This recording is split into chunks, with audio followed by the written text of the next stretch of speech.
Ok, nós estamos iniciando mais um momento de meditação na palavra de Deus, né? Nessa manhã, no nosso café. O nosso objetivo aqui é olhar para mais um salmo de romagem, né? Estamos olhando para esses textos que são muito preciosos da palavra de Deus e que eram entoados pelo povo quando ele peregrinava ali para as festas, para participar do calendário religioso de Israel. Hoje nós vamos abrir a Bíblia em um salmo que é muito precioso, é muito citado, inclusive praticamente todas as pessoas que trabalham com evangelização, né? Eu sempre ouço pessoas que trabalham com evangelização, normalmente utilizando alguns versículos desse salmo para incentivar o trabalho evangelístico. Ou seja, à medida que o salmo, que o tempo passou, a Igreja Cristã incorporou esse salmo dentro da sua teologia de missões, vamos dizer assim, e eu acho que tem uma boa razão para isso, a gente vai entender melhor, né? Mas é um salmo agora que traz uma nota um pouco diferente, pelo menos até agora, dentre os salmos de romagem. O primeiro que a gente já pode dizer assim, que é claramente identificado como um salmo escrito depois do exílio da Babilônia, né? Um salmo pós-exílico. Então a gente está vendo que essa coleção, né, de chamados salmos de romagem, ela é bastante mesclada, né? Porque tem salmos de Davi, de bem antes do exílio, e salmos de tempos de muitos anos depois de Davi, como é o caso do Salmo 126, né? Então eu vou fazer a leitura aqui desse salmo e em seguida a gente faz aqui as nossas ponderações, né? Eu vou ler o salmo inteiro. Diz assim: quando o Senhor restaurou a sorte de Sião, ficamos como quem sonha. Então a nossa boca se encheu de riso e a nossa língua de júbilo. Então entre as nações se dizia: grandes coisas o Senhor tem feito por eles. Com efeito, grandes coisas fez o Senhor por nós. Por isso estamos alegres. Restaura, Senhor, a nossa sorte, como as torrentes no Neguebe. Os que com lágrimas semeiam, com júbilo ceifarão. Quem sai andando e chorando enquanto semeia, voltará com júbilo, trazendo os seus feixes, né? Então, esse é o Salmo 126, e ele tem, então, essa referência a essa restauração que Deus operou, né, dentro da história do povo, e é nesses termos que a gente identifica esse momento de restauração com literalmente o instante em que Deus trouxe o povo de volta, né, depois do exílio da Babilônia. A estrutura do Salmo é bem simples, né? O estudioso que a gente sempre consulta aqui, que é o Alan Harman, eu gosto muito dele, porque é um estudioso contemporâneo que faz uma avaliação bem prática dos Salmos, e ele divide o Salmo dessa forma, né? Ele diz que primeiro a gente tem aí uma expressão de alegria pela restauração passada, né? Versos 1 até o início do verso 2. Em seguida, esse registro aí do testemunho às nações, finalzinho do verso 2 até o verso 3. Isso segue, daí a gente segue para uma súplica, e a súplica é por nova restauração no verso 4 e termina com uma declaração, né, de fé, uma certeza de restauração nos versos 5 e 6. Então, é assim que Harman divide o texto. A gente vai fazer aqui uma divisão presbiterianizada aí do texto, né, trazendo ele para três partes, ou três divisões. E são três declarações que a gente pode fazer, então, a partir desse salmo, que são bastante pertinentes, na minha opinião, né? É um salmo, então, que traz uma nota um pouco diferente dos anteriores, a gente vai ver mais no final, mas a primeira coisa que a gente pode afirmar, olhando para esse salmo, é isso, é que Deus nos restaurou, já trazendo aí uma divisão que também é uma aplicação para a gente, trazendo já para a gente também. Por quê? Porque a gente olha aí para os versos 1 e até a parte inicial do verso 2, e ele começa assim: quando o Senhor restaurou a sorte de Sião, ficamos como quem sonha. Então a nossa boca se encheu de riso e a nossa língua de júbilo. A declaração inicial vincula o salmo realmente à temática geral dos salmos de ascensão, que é a referência a Jerusalém. A palavra Jerusalém não aparece no salmo, mas a Jerusalém é apontada aí pela expressão Sião. Então, a restauração de Sião é a restauração de Jerusalém, e a restauração de Jerusalém, por sua vez, né, dentro da mentalidade judaica, é a restauração da nação. Entendamos isso. Para a nação, você vai ver muitas vezes os salmos dizendo: a gente vai encontrar num dos outros salmos aqui lá na frente a necessidade da gente orar pela paz de Jerusalém, né? E a gente sempre pensar no bem de Jerusalém, porque o bem de Jerusalém corresponde ao bem de toda a nação. E é nesse sentido, então, que o texto começa falando sobre um júbilo. Júbilo pelo quê? Pelo retorno do exílio. Então, esse primeiro momento está apontando para o retorno do exílio. Terminaram os 70 anos de disciplina de Deus na Babilônia, né? A partir da liberação de Ciro, ali já no Império Persa, o Medo-Persa, o povo pôde voltar para a Palestina de modo geral, para sua terra de modo geral e para Jerusalém, né? Para inclusive reconstruir a cidade. E a gente tem todos aqueles relatos sobre a reconstrução dos muros, né? Reconstrução do templo na época quando veio a primeira turma dos exilados, né, que recebeu autorização para realizarem o trabalho, né, e a gente tem ali o sacerdote Josué, a figura de Zorobabel, e depois, alguns anos depois, Neemias e Esdras. Houve um retorno, o povo retornou, o templo foi reconstruído, né, um segundo templo mais modesto, claro, e a cidade foi reconstruída, os judeus foram devolvidos à sua pátria, vamos dizer assim. Então, aquilo foi um momento realmente de alegria no coração deles. Por isso eles dizem: ficamos como quem sonha. Então, a nossa boca se encheu de riso, a nossa língua de júbilo, porque tinha terminado um período de 70 anos de grande sofrimento, né, de humilhação mesmo, diante, das outras nações. Essa é uma primeira declaração que encontramos no Salmo. E nós olhamos para esse Salmo e é nesse sentido que a gente diz que a gente pode afirmar que Deus nos restaurou. Conosco aconteceu algo muito semelhante no âmbito espiritual, porque nós pensamos na nossa vida anterior, né, escravizados por Satanás, escravizados pelo pecado, escravizados pelo mundo, como Paulo explica lá em Efésios capítulo 2, e Deus veio até nós, ele nos alcançou com a sua mão poderosa e ele nos tirou, vamos dizer assim, desse império de trevas, nos trouxe agora para esse reino do Filho do seu amor. Essa foi uma restauração. A gente pode dizer que todo cristão ele recebeu restauração, porque a experiência de conversão é uma experiência de restauração, né? Uma alma que estava danificada, que estava, de certa forma, prejudicada por causa do pecado e da queda, e agora a gente recebe de Deus a graça de ter essa comunhão restaurada com Ele, né? Uma vida agora restaurada. A gente normalmente não tem muita dificuldade quando a gente vê isso acontecendo, por exemplo, com uma pessoa que veio de uma origem muito dramática, né? Por exemplo, é uma pessoa que era, sei lá, um viciado em drogas pesadas e agora se torna cristão, ou uma pessoa que era morador de rua e agora se converteu e agora a vida dele é, entra nos eixos, ele começa agora a organizar a vida e agora tem agora uma família. A gente olha para essas pessoas e diz, olha como Deus restaurou.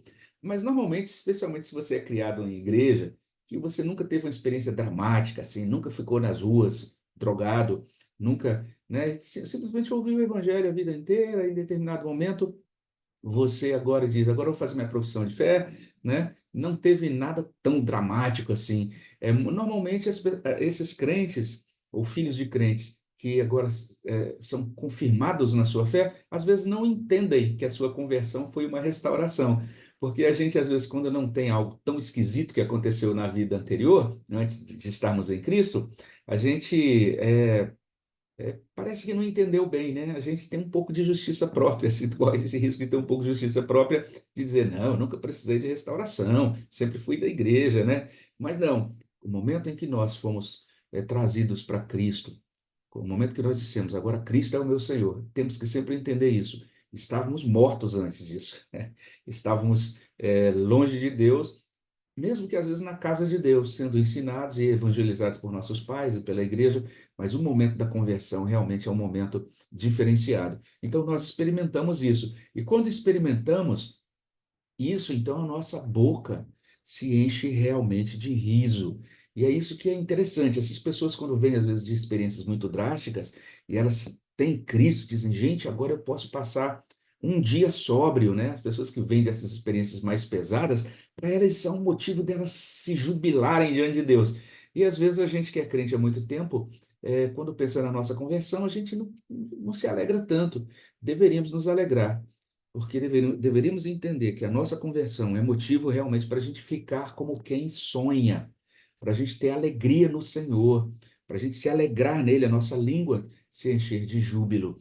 E esse é um primeiro dado, né? O dado da restauração. O Deus que é invocado nesse Salmo 126 é o Deus restaurador, né? O Deus que olha para nós e nos vê em uma condição e nos restaura. Paulo, quando pensa, e olha bem, Paulo foi criado no judaísmo, né? E ele vai depois, ele tem aquele encontro com Cristo e depois ele vai poder escrever, quando se reporta ali aos Coríntios, em 2 Coríntios 5,17, né?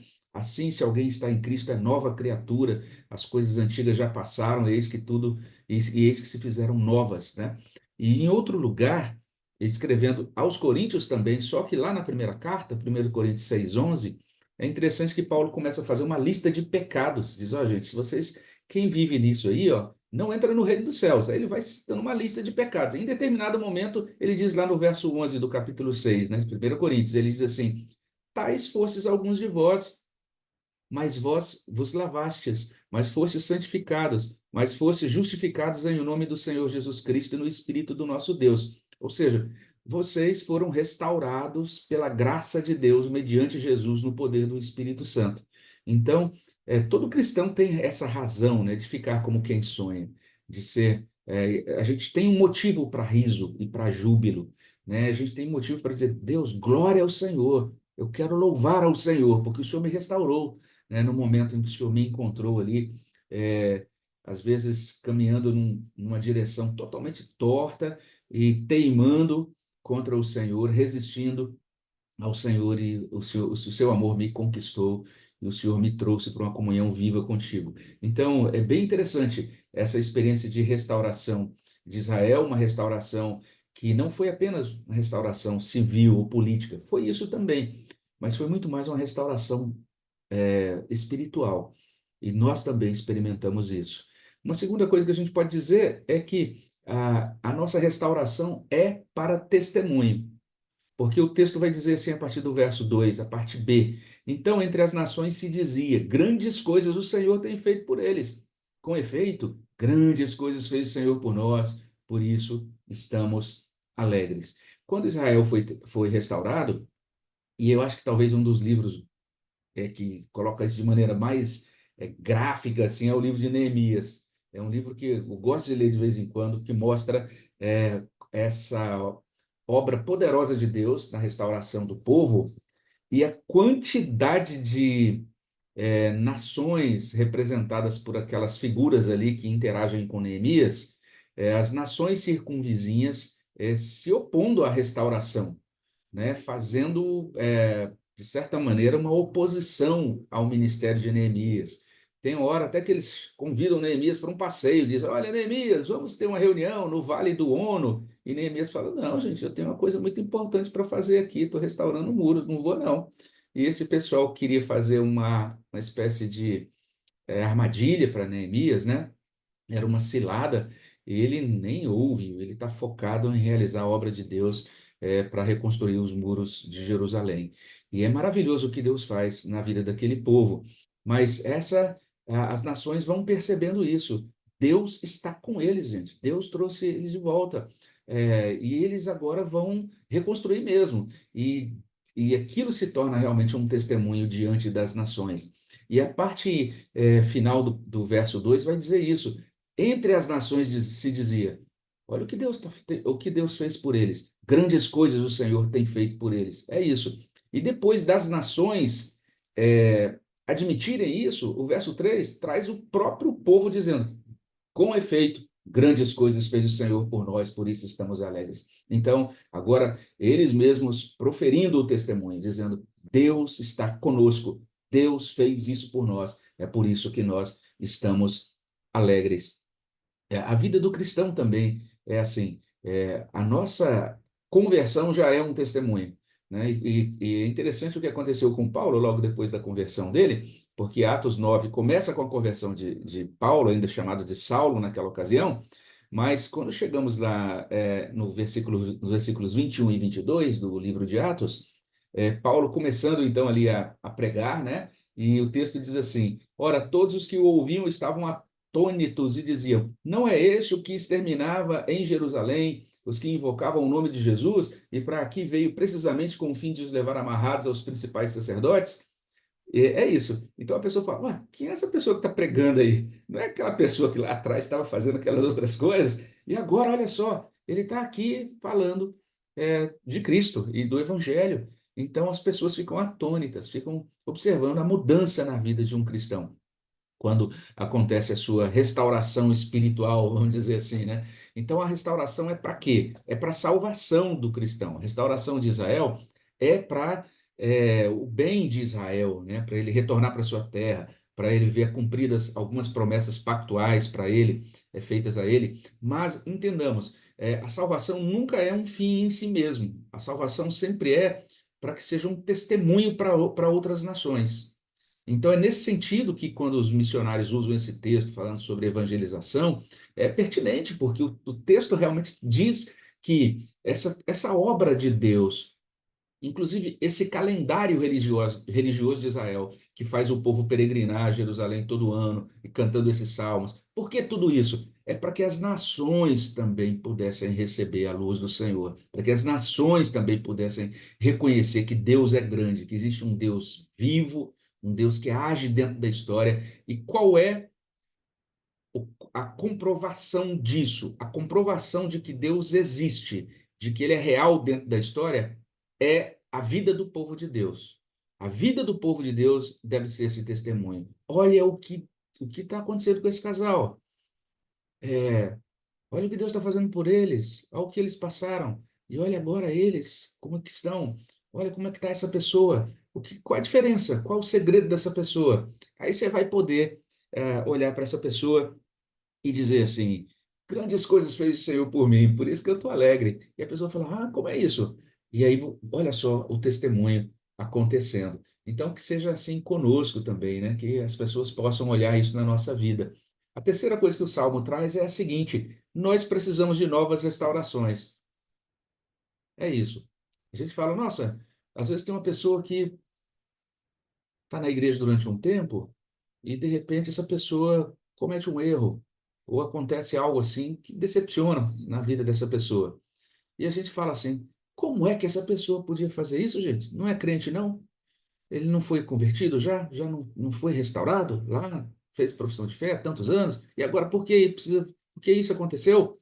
É simples, porque essa pessoa é um ser humano. Todo ser humano, além da conversão, da grande restauração da conversão, a gente precisa de novas restaurações sempre. Porque você notou como o Salmo começa? Ele começa assim: Senhor, quando o Senhor restaurou no passado, falando do exílio. Mas depois que esse povo voltou do exílio, gente, ele precisou de novas restaurações. Ele passou por novos períodos de desânimo. A gente tem profetas pós-exílicos, profetas que Deus levantou depois do exílio e que estão dizendo para o povo: povo, levante-se aí. Malaquias é um profeta depois do exílio. Ageu é um profeta depois do exílio.